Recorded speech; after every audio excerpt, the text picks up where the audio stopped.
DP here with Veterans Network Champions Club. We're talking burn pit failures, the registry specifically. So on militarytimes.com, this came up and I thought it was interesting.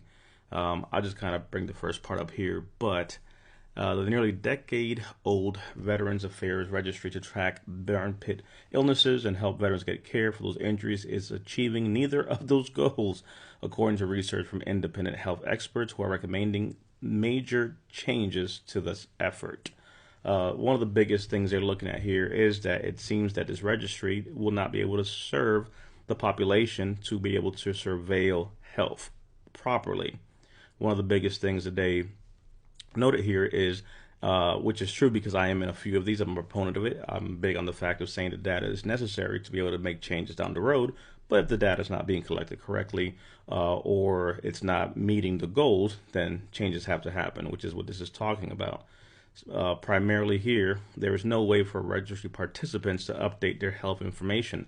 There's no way for the registry to accomplish this goal or even to monitor health patterns over time. So it's a one-time thing based off even when I took mine or gave my information, and then what happens, right? So this all came recently. It says here Olson's comments came during an event Friday unveiling the research mandated by Congress, which then brought forth the lack of the effectiveness of the airborne hazard and open burn pit registry. So they're looking at about 317,000 veterans who are in the registry since it launched in 2014. I think it was one of the first ones around that time that joined the registry.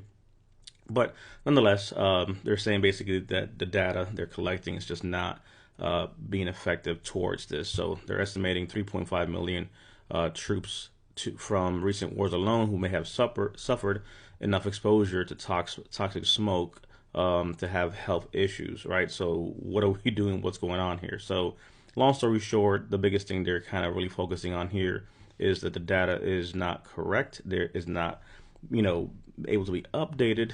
They're saying that the research about how, this is all being collected isn't working, but they're now trying to say, hey, maybe there's better ways to do all this. So obviously disturbing, but, they do, at least provide that it is of great value that they get this information, but they have to develop how they're working through this. So even though it doesn't meet some of the original goals, it has important goals and it is capable of attaining that that could be enhanced and streamlined going forward. AKA, they're going to have to un-F themselves.